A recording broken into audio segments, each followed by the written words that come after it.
As I have noted briefly before, these situations may be accompanied either by such fascination that the person, despite dreadful feelings, cannot seem to avoid being entangled with this unpleasant person who has taken advantage of him.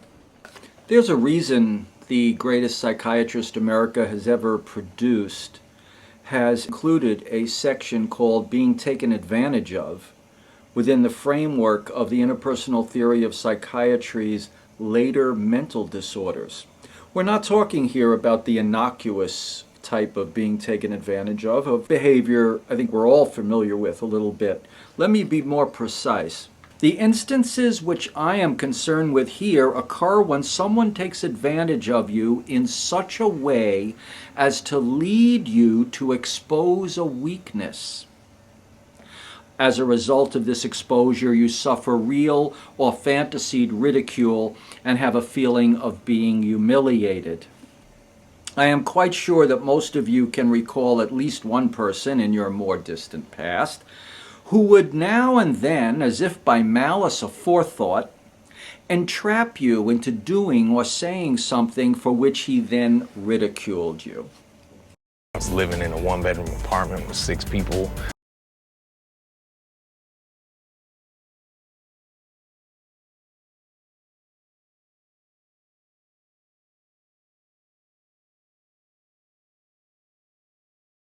Imagine you are a pop star on a world tour and you invite someone you're physically intimate with to your sound check. Hi! We're at sound check right now and I'm about to... I wish to be crowned within the fortnight. This guy's just out here for a free ride. There wasn't nothing I liked about Kevin the first day I met him. The heck does she see in this guy? The heck does she see in this guy?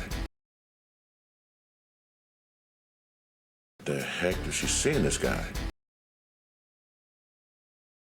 Somebody farted in here. Somebody farted in here. I was living in a one-bedroom apartment with 6 people. I was living in a one-bedroom apartment with 6 people. Last time we went out, Kevin got mad because I wanted to have a longer good time and I partied a little bit too much. Kevin just wasn't feeling it at all, and he was being a little bit of control freak. I didn't like that too much. You, turn the camera on. No! And it was then that I saw. It was Jesus. I was just being rebellious. You know that I'm not allowed to wear hoop earrings, right?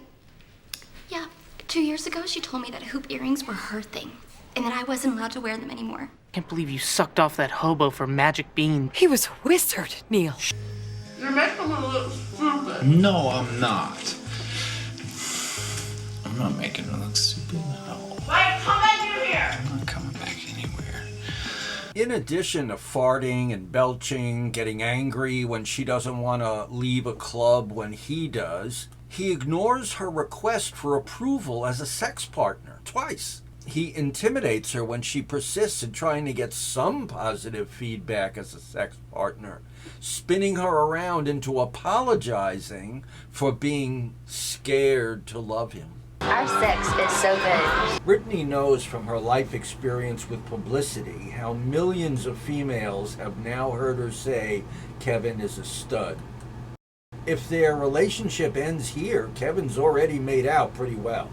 Britney now wants Kevin to praise her for her bedroom talents, and instead he leaves her hanging and looking foolish. You have good sex. Kevin, that's your cue to say what you think about the sex. And we're like, well, I think we do. You have good sex. Like, well, I think we do. Well, I think we do. By not responding, Kevin is hinting she's not so great in bed.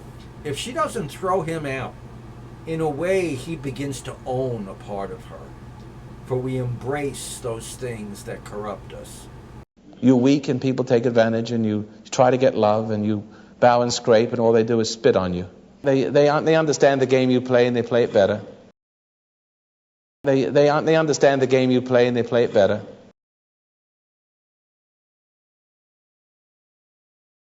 She seemed very young. Speaking openly concerning the quality of one's sex life with the lover present is not something normally or ever shared by a celebrity on camera in front of potentially millions of viewers. In our culture, it's considered loving or simply good form for the male to express his delight in being the recipient of the female's charms. Work harder at it. Maybe then I'll give you the return compliment. In 2004, Pop World host Simon Amstel asked her what was the last thing she had in her mouth. Britney's response, a dildo. While Kevin is off with every porn queen and waitress in Las Vegas, she sits home pregnant, practicing for him. You're weak before the strong, strong before the weak. Or you're always weak before the strong, or always strong before the weak. So it's really two choices. You're infected with two choices. As an appeaser, but on you that looks like love. It looks like kindness. And the idea in your mind tells you the thoughts in your mind, which is always the dark side. No, I'm never going to be like my mother and father. I'm not going to be like my mother. I'm going to be the bestest person I can be. But that, again, gives you a reason. It gives you a lying reason for appeasement, and calls it love. When you're really surrendering your life to all the kinds of people that your mother and father were.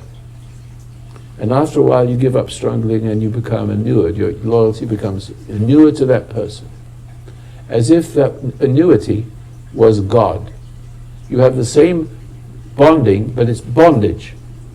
But you never want to give up the idea that your character, your personality, is eating away your character. Because what you've got is covering your character, covering your sin with a veneer of religiosity, a veneer of what you think of as kindness, in which you do too much for people. And in that too muchness, the other person takes advantage of you. Now, since people with chronically low self-esteem are involved in these situations, things get complex for the other people involved, particularly if the other people are prone to find themselves in relationships in which domineering and vassalizing their fellows is their source of security. Under these circumstances, the passive dependent people fall very readily into the orbit of these others. And the other person has that same dark side that feeds off of your largesse. It feeds on your appeasement and encourages it. Or conversely,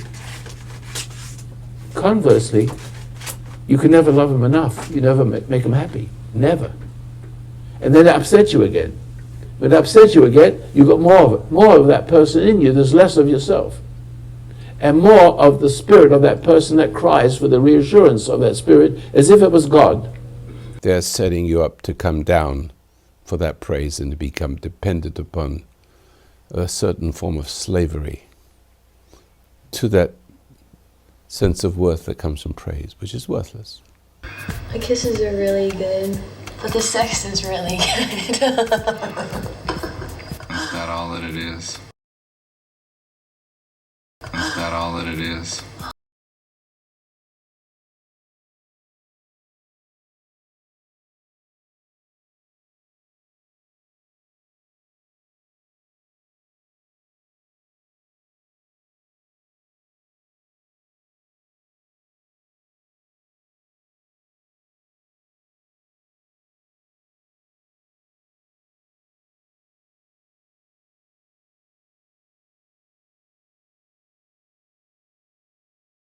Is that all that it is? Just sex? Mm-hmm. I don't know, is it? Not for me, it's not. I don't know what you're thinking. I don't know what you're thinking. Is that what scares you?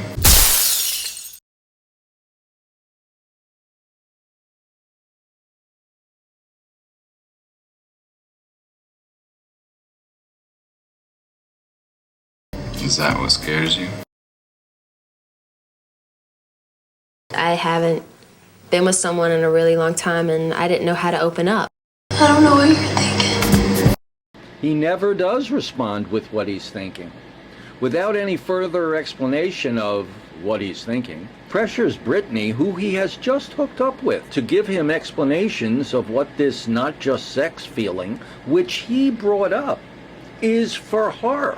And his rather bored tone of voice Is that all that it is? becomes the mantra he whips her with all the way to the altar. You know, I'm living on my own and my parents aren't here, you know. People get more and more ruthless. To have their way, they have to confound and confuse and lie love and intimidate. Is that what scares you? She seemed very young. You just met me, a penniless do-nothing who abandoned Shar and his own children, but I never supported them in the first place. That doesn't scare you, does it? Nothing scares me. Why don't you look at me and say that? Sullivan claimed reintegration to be possible when the client becomes aware of her own behavior, which was previously selectively inattended to. This is only possible under extremely fortuitous circumstances, such as leaving evidence of her selective inattentions on video. But what I'm trying to say is, do you ever feel like you're, like, can some people, have you ever seen Back to the Future? Mm-hmm. Is that possible to time travel speed? No. Yes, it is, Kevin. Yes, it is, Kevin. Yes, it is, Kevin. This act is immutably decreed. It was rehearsed by ye and me 1 billion years before this ocean rolled.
Stay in the flower